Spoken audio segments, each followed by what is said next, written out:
ನಮಸ್ಕಾರ. ವಶಿಷ್ಠ ಉದಂತ ಸುದ್ದಿವಾಹಿನಿಗೆ ಸ್ವಾಗತ. ಇಂದಿನ ಪಂಚಾಂಗ: ಜ್ಯೇಷ್ಠ ಮಾಸ, ಶುಕ್ಲ ಪಕ್ಷ, ಷಷ್ಠಿ ತಿಥಿ, ಪುಷ್ಯ ನಕ್ಷತ್ರ, ಗುರುವಾರ. ಈ ದಿನ ಎಲ್ಲರಿಗೂ ಶುಭವಾಗಲಿ. ಇಂದಿನ ಮುಖ್ಯಾಂಶಗಳು: ಸಾಂಸ್ಕೃತಿಕ ನಗರಿಯಲ್ಲಿ ಹಣಕಾಸು ವಿಚಾರಕ್ಕೆ ಗಲಾಟೆ. ಕಾರಿನ ಬ್ಯಾನೆಟ್ ಮೇಲೆ ವ್ಯಕ್ತಿಯನ್ನ 500 ಮೀಟರ್ ದೂರ ಎಳೆದೊಯ್ದ ಆರ್ಟಿಐ ಕಾರ್ಯಕರ್ತ. ಸಿಟಿ ರವಿ ರಸ್ತೆ ಕಾಮಗಾರಿ ವೀಕ್ಷಣೆ ವೇಳೆ ಕಾಂಗ್ರೆಸ್ಸಿಗರ ಪ್ರೊಟೆಸ್ಟ್. ಸಿಟಿಆರ್ ಎದುರೇ ಕೈಕೈ ಮಿಲಾಯಿಸಿದ ಕಾಂಗ್ರೆಸ್ ಬಿಜೆಪಿ ಕಾರ್ಯಕರ್ತರು. ಸ್ಥಳಕ್ಕೆ ಎಸ್ಪಿ ದೌಡು. ಫ್ರೀಡಂ ಪಾರ್ಕ್ನಲ್ಲಿ ನೀಟ್ ಪರೀಕ್ಷೆಯ ವಿರುದ್ಧ ಕರ್ನಾಟಕ ಯೂತ್ ಕಾಂಗ್ರೆಸ್ ಪ್ರತಿಭಟನೆಯಲ್ಲಿ ಸಿಎಂ ಸಿದ್ದರಾಮಯ್ಯ ಭಾಗಿ. ಐಎಂ ಕಾಕ್ರೋಚ್ ಎಂಬ ಟಿ ಶರ್ಟ್ ಬಿಡುಗಡೆ. ಈಗ ಮೈಸೂರಿನ ಪ್ರಮುಖ ಸುದ್ದಿಗಳು. ಮೈಸೂರು ಜಿಲ್ಲೆಯ ಕೂರ್ಗಳ್ಳಿಯ ಕೆಎಸ್ಪಿಸಿಎಲ್ ವ್ಯವಕಲನ ಒಂದು ಲಿಕ್ಕರ್ ಡಿಪೋದಲ್ಲಿ ಸಂಗ್ರಹವಾಗಿದ್ದ ಅಪಾರ ಪ್ರಮಾಣದ ಮಾರಾಟವಾಗದೆ ಉಳಿದ ಮದ್ಯ ಹಾಗೂ ಬಿಯರ್ ದಾಸ್ತಾನನ್ನು ಅಬಕಾರಿ ಇಲಾಖೆ ಅಧಿಕಾರಿಗಳು ನಾಶಪಡಿಸಿದರು. ಅಬಕಾರಿ ಉಪ ಆಯುಕ್ತರ ಆದೇಶದ ಮೇರೆಗೆ ನಡೆದ ಈ ಕಾರ್ಯಾಚರಣೆಗೆ ಅಬಕಾರಿ ಉಪ ಅಧೀಕ್ಷಕ ಎಸ್ಕೆ ರಮೇಶ್ ನೇತೃತ್ವ ವಹಿಸಿದ್ದರು. ಡಿಪೋದಲ್ಲಿ ದೀರ್ಘಕಾಲದಿಂದ ಉಳಿದಿದ್ದ ಸುಮಾರು 1,35,000 ಲೀಟರ್ ಮದ್ಯ ಮತ್ತು 1,18,93,460 ಲೀಟರ್ ಬಿಯರ್ ಅನ್ನು ನಿಯಮಾನುಸಾರವಾಗಿ ವಿಲೇವಾರಿ ಮಾಡಲಾಯಿತು. ಸಾರ್ವಜನಿಕ ಆರೋಗ್ಯ ಹಾಗೂ ಸುರಕ್ಷತೆಯನ್ನು ಗಮನದಲ್ಲಿಟ್ಟುಕೊಂಡು ಈ ಕ್ರಮ ಕೈಗೊಳ್ಳಲಾಗಿದೆ ಎಂದು ಅಧಿಕಾರಿಗಳು ತಿಳಿಸಿದ್ದಾರೆ. ಅವಧಿ ಮೀರಿದ ಹಾಗೂ ಮಾರಾಟಕ್ಕೆ ಯೋಗ್ಯವಲ್ಲದ ಮದ್ಯವನ್ನು ನಾಶಪಡಿಸುವ ಕಾರ್ಯವನ್ನು ಇಲಾಖೆ ನಿರಂತರವಾಗಿ ನಡೆಸುತ್ತಿದೆ. ಕಾರ್ಯಾಚರಣೆಯ ವೇಳೆ ಅಬಕಾರಿ ಇಲಾಖೆಯ ಹಿರಿಯ ಅಧಿಕಾರಿಗಳು ಹಾಗೂ ಸಿಬ್ಬಂದಿ ಉಪಸ್ಥಿತರಿದ್ದರು. ಮೈಸೂರಿನ ಕುವೆಂಪು ನಗರದಲ್ಲಿ ಹಣಕಾಸು ವಿಚಾರಕ್ಕೆ ಸಂಬಂಧಿಸಿದ ಗಲಾಟೆ ಭೀಕರ ತಿರುವು ಪಡೆದಿದ್ದು, ವ್ಯಕ್ತಿಯೊಬ್ಬರ ಮೇಲೆ ಕೊಲೆ ಯತ್ನ ನಡೆದಿರುವ ಆರೋಪ ಕೇಳಿಬಂದಿದೆ. ಧನಂಜಯ ಎಂಬವರು ನೀಡಿದ್ದ ಸಾಲವನ್ನು ವಾಪಸ್ ಕೇಳಿದ ವೇಳೆ ಇಬ್ಬರ ನಡುವೆ ವಾಗ್ವಾದ ಉಂಟಾಗಿದೆ. ಈ ವೇಳೆ ಆರೋಪಿ ಆರ್ಟಿಐ ಕಾರ್ಯಕರ್ತ ಗಂಗರಾಜು ಕಾರು ಚಲಾಯಿಸಿ ಧನಂಜಯ ಅವರಿಗೆ ಡಿಕ್ಕಿ ಹೊಡೆದಿದ್ದಾನೆ ಎನ್ನಲಾಗಿದೆ. ಕಾರಿನ ಬ್ಯಾನೆಟ್ ಮೇಲೆ ಹತ್ತಿದರೂ ವಾಹನ ನಿಲ್ಲಿಸದೆ ಸುಮಾರು 500 ಮೀಟರ್ ದೂರ ಎಳೆದೊಯ್ದಿರುವ ಘಟನೆ ಆತಂಕ ಸೃಷ್ಟಿಸಿದೆ. ಗಾಯಗೊಂಡ ಧನಂಜಯ ಅವರನ್ನು ಸ್ಥಳೀಯರು ಆಸ್ಪತ್ರೆಗೆ ದಾಖಲಿಸಿದ್ದಾರೆ. ಘಟನೆ ಸಂಬಂಧ ಕುವೆಂಪು ನಗರ ಪೊಲೀಸ್ ಠಾಣೆಯಲ್ಲಿ ಕೊಲೆ ಯತ್ನ ಪ್ರಕರಣ ದಾಖಲಾಗಿದ್ದು, ಪೊಲೀಸರು ತನಿಖೆ ಕೈಗೊಂಡಿದ್ದಾರೆ. ಸಾಂಸ್ಕೃತಿಕ ನಗರಿ ಮೈಸೂರಿನಲ್ಲಿ ನಡೆದ ಈ ಘಟನೆ ಸಾರ್ವಜನಿಕರಲ್ಲಿ ಭಯದ ವಾತಾವರಣ ನಿರ್ಮಿಸಿದೆ. ಮಾಡ ವಿಚಾರ ನಮಗೆ ಬರ್ತಾರೆ ಮಾಡ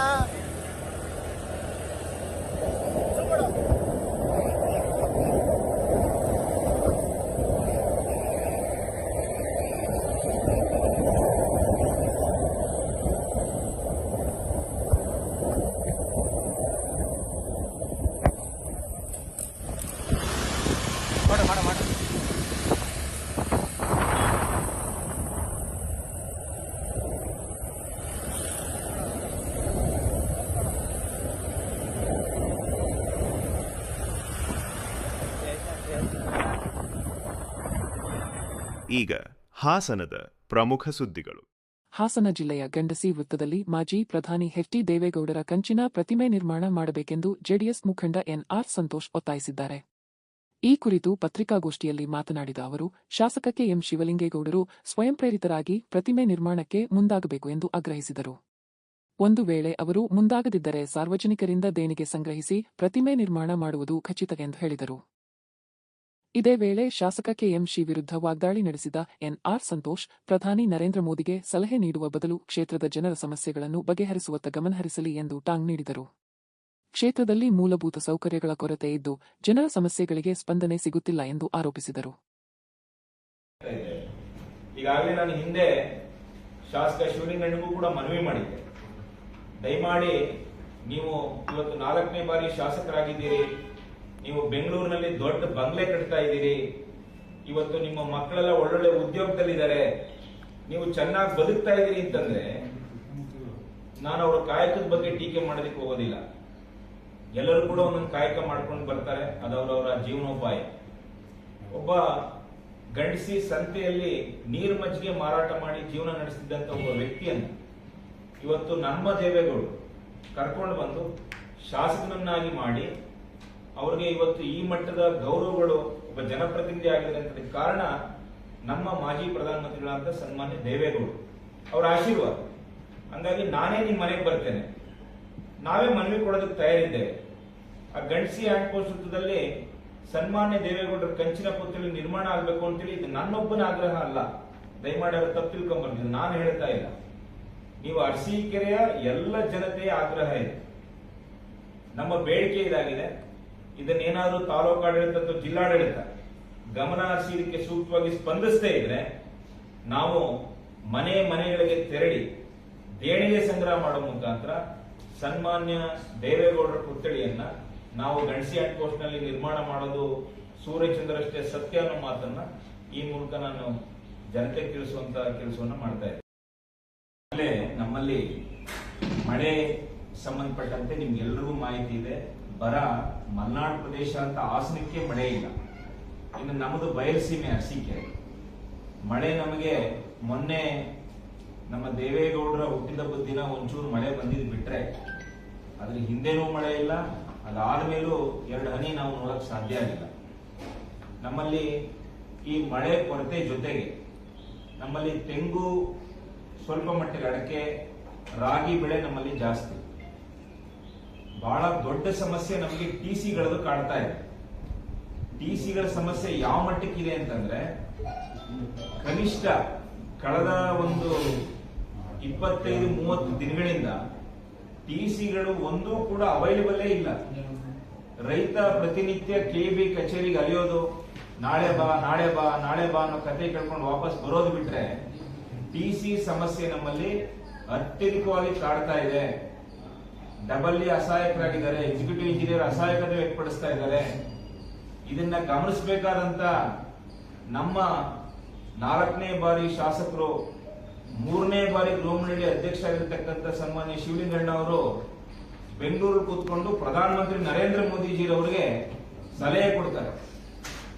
ಪೆಟ್ರೋಲ್ ಡೀಸೆಲ್ ಹೆಂಗೆ ಹಾಕಿಟ್ಕೊಬೇಕಿತ್ತು ಅನ್ನೋ ಸಲಹೆ ಕೊಡುವಂತ ಪುಣ್ಯಾತ್ಮ ಶಿವಲಿಂಗಣ್ಣ ಅವರು ತಮ್ಮ ಸ್ವಕ್ಷೇತ್ರದಲ್ಲಿ ರೈತ ಬಾಂಧವರು ಅನುಭವಿಸ್ತಿರ್ತಕ್ಕಂಥ ಟಿಸಿ ಕೊರತೆಯನ್ನ ನಿವಾರಣೆ ಮಾಡೋದ್ರ ನಿಟ್ಟಿನಲ್ಲಿ ಅವರ ಪ್ರಯತ್ನ ಶೂನ್ಯ. ನಮಗೆ ತುರ್ತಾಗಿ 63 ಕೆವಿ, 100 ಕೆವಿ ಮತ್ತು 23 ಕೆವಿಯ ಟಿಸಿಗಳು ಸುಮಾರು 40-45 ಟಿಸಿ ತುರ್ತಾಗಿ ಬೇಕಾಗಿದೆ.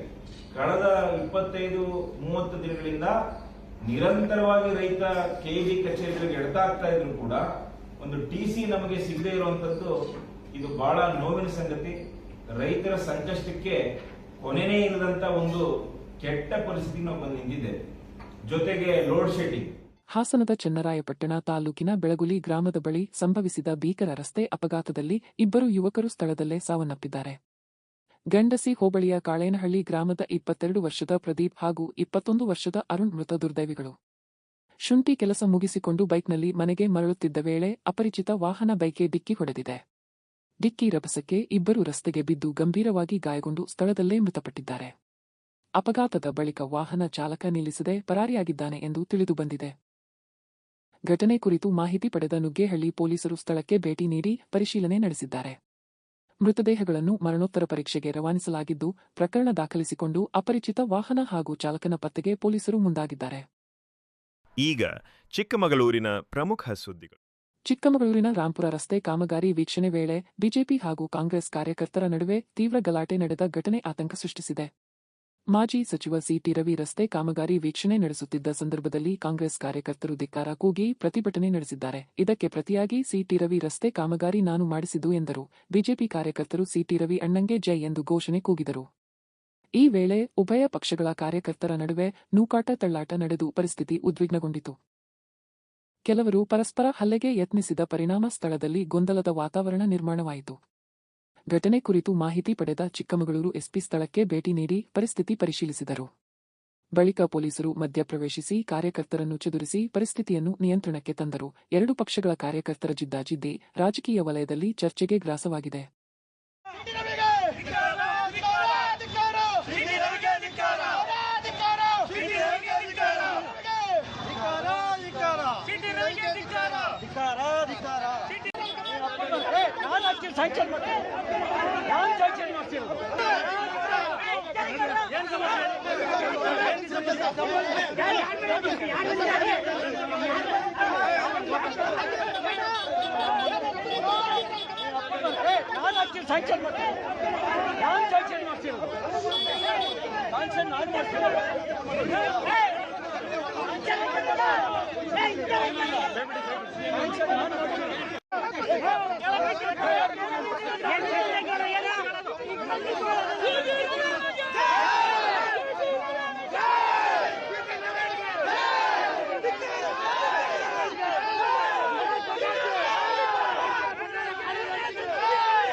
ಯಾರು ಗಲಾಟೆ ಅಂತ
ನಮ್ಗೇನು ಗೊತ್ತಾಗ ನೀವು ಬಂದು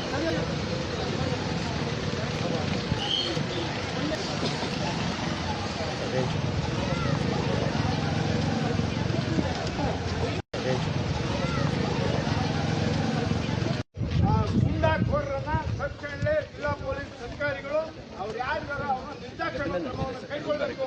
ಇಲ್ಲ ಅಂದ್ರೆ ಪೊಲೀಸ್ ಚಿಕ್ಕಮಗಳೂರು ಜಿಲ್ಲಾಧಿಕಾರಿ ವರ್ಗಾವಣೆ ವಿಚಾರ ರಾಜಕೀಯ ಹಾಗೂ ಆಡಳಿತ ವಲಯದಲ್ಲಿ ಭಾರೀ ಚರ್ಚೆಗೆ ಗ್ರಾಸವಾಗಿದ್ದು, ಇದು ಮುಖ್ಯಮಂತ್ರಿ ತೆಗೆದುಕೊಂಡ ನಿರ್ಧಾರ ಎಂದು ಶಾಸಕ ತಮ್ಮಯ್ಯ ಪ್ರತಿಕ್ರಿಯಿಸಿದ್ದಾರೆ. ಇದೇ ವೇಳೆ ಚಿಕ್ಕಮಗಳೂರಿನ ನೂತನ ಜಿಲ್ಲಾಧಿಕಾರಿಯಾಗಿ ಭನ್ವರ್ ಸಿಂಗ್ ಮೀನಾ ಅಧಿಕಾರ ಸ್ವೀಕರಿಸಿದರು.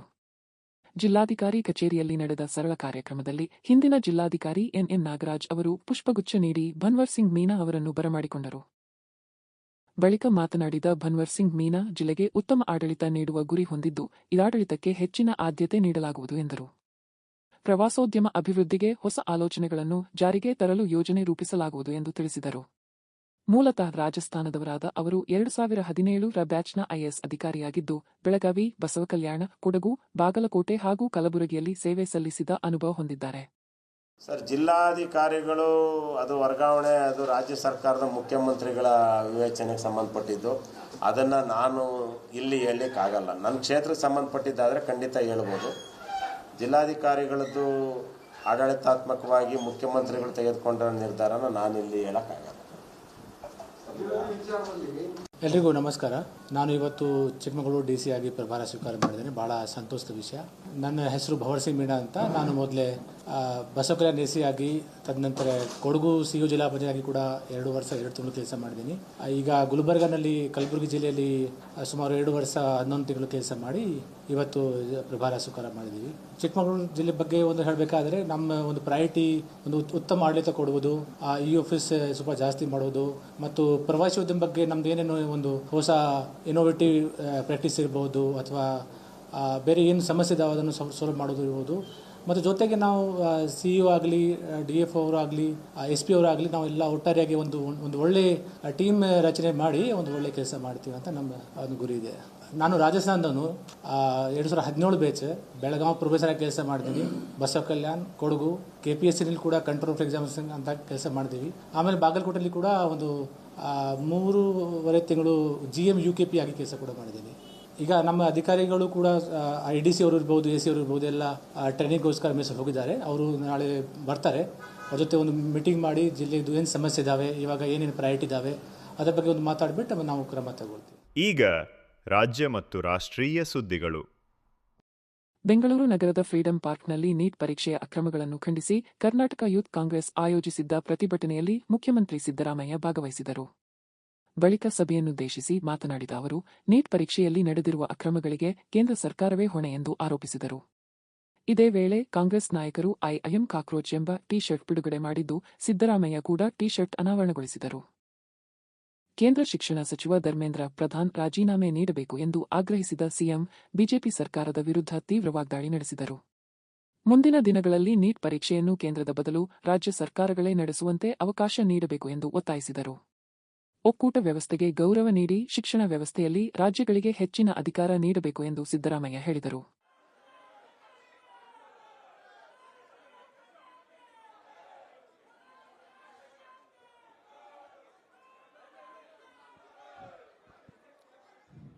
ಕಾರ್ಯಕರ್ತ ಮಿತ್ರರೇ, ಇವತ್ತು ನಾವು ವಿದ್ಯಾರ್ಥಿಗಳ ಹಕ್ಕಿಗಾಗಿ ಹೋರಾಡಲು ಇಲ್ಲಿ ನೆರೆದಿದ್ದೇವೆ. ಇದರೊಂದಿಗೆ ಇಂದಿನ ದಿನ ನಮ್ಮ ದೇಶದ ಇತಿಹಾಸದಲ್ಲಿ ಅತ್ಯಂತ ಭಾವುಕ ಹಾಗೂ ಮಹತ್ವದ ದಿನ ಕೂಡ ಹೌದು.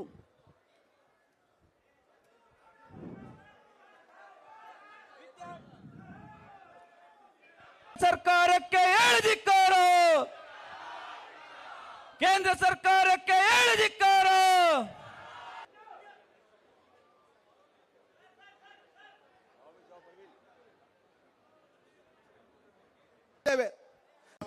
ಪ್ರಧಾನ್ ಧರ್ಮೇಂದ್ರ ಪ್ರಧಾನ್ ಶಿಕ್ಷಣ ಸಚಿವ ಬರೀ ಪರೀಕ್ಷೆ ಮುಂದೂಡಿದ್ರೆ ಸಾಲಲ್ಲ, ಅದಕ್ಕೆ ಇನ್ನೊಂದು ದಿನ ಮಾಡ್ತೀವಿ ಪರೀಕ್ಷೆ ಅಂದ್ರೆ ಸಾಲಲ್ಲ. ನೀವು ಕೂಡಲೇ ರಾಜೀನಾಮೆಯನ್ನು ಕೊಡಬೇಕು. ಇದು ನಿಮ್ಮ ಒಕ್ಕೋರಲ್ಲ ಒತ್ತಾಯ ಅಲ್ಲ. ರಾಜೀನಾಮೆ ಕೊಡಲ್ಲ, ಅವರು ಬಂಡರು, ಬಿಜೆಪಿಯವರು ಬಂಡರು. ಅವರು ರಾಜೀನಾಮೆ ಕೊಡೋವರೆಗೂ ಕೂಡ ನಿಮ್ಮ ಹೋರಾಟವನ್ನು ನಿಲ್ಲಿಸಬಾರದು ಅಂತಕ್ಕಂಥ ಮಾತುಗಳನ್ನ ಈ ಸಂದರ್ಭದಲ್ಲಿ ಹೇಳಲಿಕ್ಕೆ ಬಯಸ್ತಾ ಇದ್ದೇನೆ. ಮತ್ತೆ ಅನೇಕ ಜನ ಪ್ರಾಣ ಹತ್ಯೆ ಮಾಡ್ಕೊಂಡ್ರು, ವಿದ್ಯಾರ್ಥಿಗಳು ಪ್ರಾಣ ಹತ್ಯೆ ಮಾಡ್ಕೊಂಡ್ರು, ಆತ್ಮಹತ್ಯೆ ಮಾಡ್ಕೊಂಡ್ರು. ಪರೀಕ್ಷೆ ಒಂದು ವರ್ಷ ಸಂಪೂರ್ಣ ಅಭ್ಯಾಸ ಮಾಡಿ ತಯಾರಿ ಮಾಡಿಕೊಂಡು ಪರೀಕ್ಷೆಯಲ್ಲಿ ನೀಟ್ ಪರೀಕ್ಷೆಯನ್ನು ಬರೆದು ಅದು ಮುಂದೂಡಲ್ಪಟ್ಟಿರೋದ್ರಿಂದ, ರದ್ದು ಮಾಡಿರೋದ್ರಿಂದ, ಮುಂದೂಡಲ್ಪಟ್ಟಿರೋದ್ರಿಂದ ಅನೇಕ ಜನ ಇವತ್ತು ಆತ್ಮಹತ್ಯೆಯನ್ನ ಮಾಡ್ಕೊಂಡ್ರು. ಈ ಆತ್ಮಹತ್ಯೆ ಮಾಡ್ಕೊಂಡ್ರಲ್ಲ, ಇವರ ಕುಟುಂಬದವರಿಗೆ ಪರಿಹಾರ ಕೊಡಬೇಕಾಗಿರ್ತಕ್ಕಂಥದ್ದು ಯಾರ ಜವಾಬ್ದಾರಿ? ಕೇಂದ್ರ ಸರ್ಕಾರದ ಜವಾಬ್ದಾರಿ. ಕೇಂದ್ರ ಸರ್ಕಾರದ ಜವಾಬ್ದಾರಿ. ಆ ಜವಾಬ್ದಾರಿಯನ್ನು ಕೂಡಲೇ ನಿರ್ವಹಿಸಬೇಕು ಅಂತಕ್ಕಂಥ ಒತ್ತಾಯವನ್ನು ಕೂಡ ಈ ಸಭೆ ಮಾಡ್ತದೆ ಅಂತಕ್ಕಂಥ ಮಾತುಗಳನ್ನ ಈ ಸಂದರ್ಭದಲ್ಲಿ ಹೇಳಲಿಕ್ಕೆ ಬಯಸ್ತಾ ಇದ್ದೇನೆ. ಬೆಂಗಳೂರು ಗ್ರಾಮಾಂತರ ಜಿಲ್ಲೆಯ ಆನೇಕಲ್ ತಾಲೂಕಿನ ಚಿನ್ನಯ್ಯನಪಾಳ್ಯದಲ್ಲಿ ಪ್ರೇಮ ವೈಫಲ್ಯದಿಂದ ಮನನೊಂದ ಯುವಕನೊಬ್ಬ ಹೈಟೆನ್ಷನ್ ವಿದ್ಯುತ್ ಟವರ್ ಏರಿ ಹೈಡ್ರಾಮಾ ನಡೆಸಿದ ಘಟನೆ ನಡೆದಿದೆ. ಸೋಮಶೇಖರ್ ಎಂಬ ಯುವಕ ಕಳೆದ 3 ವರ್ಷಗಳಿಂದ ಯುವತಿಯೊಬ್ಬಳನ್ನು ಪ್ರೀತಿಸುತ್ತಿದ್ದು, ಇತ್ತೀಚೆಗೆ ಆಕೆ ಮದುವೆಗೆ ನಿರಾಕರಿಸಿ ಪ್ರೇಮ ಸಂಬಂಧ ಮುರಿದಿದ್ದಾಳೆ ಎನ್ನಲಾಗಿದೆ. ಇದರಿಂದ ಬೇಸರಗೊಂಡ ಸೋಮಶೇಖರ್ ಹೈಟೆನ್ಷನ್ ಟವರ್ ಏರಿ ಆತಂಕ ಸೃಷ್ಟಿಸಿದ್ದಾನೆ. ಸ್ಥಳಕ್ಕೆ ಪೊಲೀಸರು ಹಾಗೂ ಬೆಸ್ಕಾಂ ಸಿಬ್ಬಂದಿ ಭೇಟಿ ನೀಡಿ ಮನವೊಲಿಸಲು ಯತ್ನಿಸಿದರು. ಕೆಲಕಾಲ ಸ್ಥಳದಲ್ಲಿ ಉದ್ವಿಗ್ನ ವಾತಾವರಣ ನಿರ್ಮಾಣವಾಗಿದ್ದು, ಪೊಲೀಸರು ಮುಂದಿನ ಕ್ರಮ ಕೈಗೊಂಡಿದ್ದಾರೆ.